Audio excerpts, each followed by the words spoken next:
Okay, it is a beautiful 46 degrees here in the Chicago suburbs. I am recovering from a respiratory infection and I am hopped up on a beautiful combination of prednisone and albuterol. So I thought it's the perfect day to start my spring cleanup for the garden. So I did just like a once over. The ground's still frozen. I'm not gonna fight with stuff. Most of the stuff should have been done in, early winter, late fall, but sometimes things just don't go as planned. Usually with my plants, I like to dig them into the dirt, kind of push them in so they decay and get more nutrients in the soil, but didn't work out that way last year. That being said, just a quick once over, just like getting all of the trellises cleaned up in the enclosed space itself. And all of my pumpkin trellises as well, because they take over everything. So I got them all cleaned up here. And then this back trellis is where I grew loofah, and Patrick grew pole beans last year.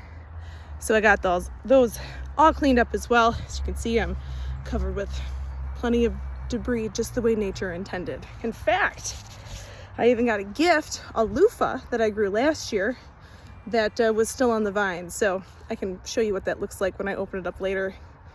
Probably not gonna be a huge loofah in there, but I can get seeds from this.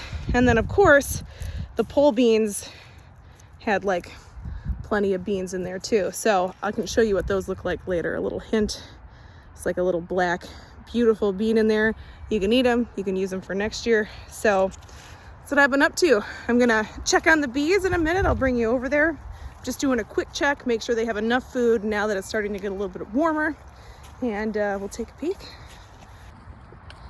All right, my hives are tucked away nicely over here. And yeah, that hive, as we already know, if you've seen my other videos, passed away. But this one, when I checked on them last week, they were alive and well. And it looks like they are continuing to bring out some of the bees that have passed away. It's natural for bees to pass away over the winter.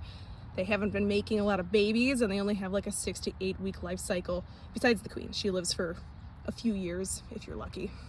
So all I'm gonna do today, I'm gonna take off the top cover. I'm gonna take off the quilt box, and I'm gonna check on this frame. This is the sugar candy that I made for them in the fall. So let's take a look.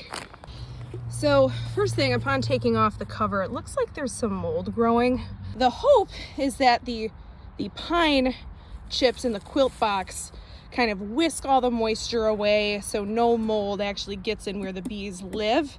This might be mold on the chip, so hopefully, and I only see it on the top, so I'm hoping that, it did what it was supposed to. The moisture got left at the top of the quilt box, and I'll just need to clean up the lid.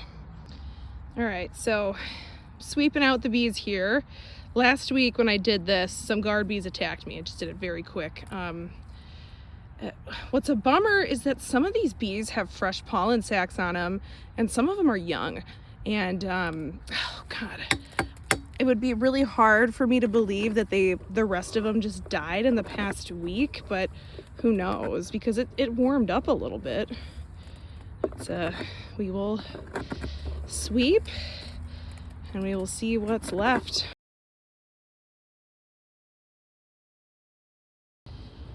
My heart hurts. I am devastated that this hive didn't make it. But the whole colony has died, and they died recently. I don't know what happened. We had colder days, we had colder weeks, they had plenty of food. Initially looking at the bottom, I don't see any signs of varroa mites. I don't see signs of moths. I don't see mold throughout the rest of the hive. So, this is really sad. I'm gonna guess that the queen is probably somewhere over here where most of them are clustered. Well, we can still use the hive for educational purposes. I'm gonna check their brood. This is a honey frame, but they have some brood frame that looks a little weird. So they wouldn't have really been making a lot of babies over the winter, but if there was disease in the brood at some point, something bad might have happened. So it can, there's a few different diseases that bees can get that impacts their broods, and there's different ways you can test for them, including using a toothpick. If a brood comb comes out like goopy, sticky, almost like glue, that's a disease that beehives can get, which is unfortunate and actually has caused colony collapse for something like 65% of commercial beehives last year in 2025. I don't know if that's what happened here. I might not figure it out. I didn't see the queen when I was cleaning through things, but there's tons of bees. If anything, the skunks will be happy. So if you didn't know this, skunks love bees. They're very naughty. So someone's gonna have a feast tonight. Anyways, I want to show you a little bit about this honeycomb board. So this is all capped honey. I accidentally crushed a little bit here while I was trying to take it out because it was, they make, I call it bee caulk, but it's called propolis. It's basically how they patch up holes in their hive and they keep things together. So it was really hard to get out and I accidentally crushed a little bit, but we can eat all of this. So I could do it a couple ways. I could crush the comb and I could strain it. For people who have larger hive setups, they'd put it in like a centrifugal motion machine. You like stack the hive on the outside of the machine and you crank it and it just like extrudes all the honey so you can keep the comb intact, because then the bees can just fill the comb back up. Or you can just straight up eat the comb. Have you ever been to like a nice restaurant or been to like a market where you bought like a chunk of honeycomb? It's exactly what this is. You can eat it just as is if you wanted to, wax and everything, if that's what you wanted to do, right? All of it's very good for you, including the wax. So yeah, I guess I have a yummy treat. I'd rather have the bees. Look at all of them.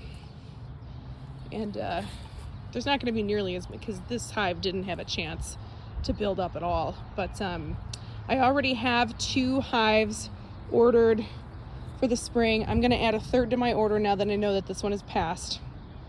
And we will start again. We will rebuild. My bees made it pretty far. I learned a lot. I know what I need to do for next year. I need to do a little more of my due diligence to investigate exactly what happened here, because if there is disease in here, especially if it's oh God, I can't remember what the disease is. It's like European, and there's an American version of this disease, and the American version's like way worse. The American one, I've heard that you can't reuse the hives if that type of disease is in it. I've read, but I've seen different sources.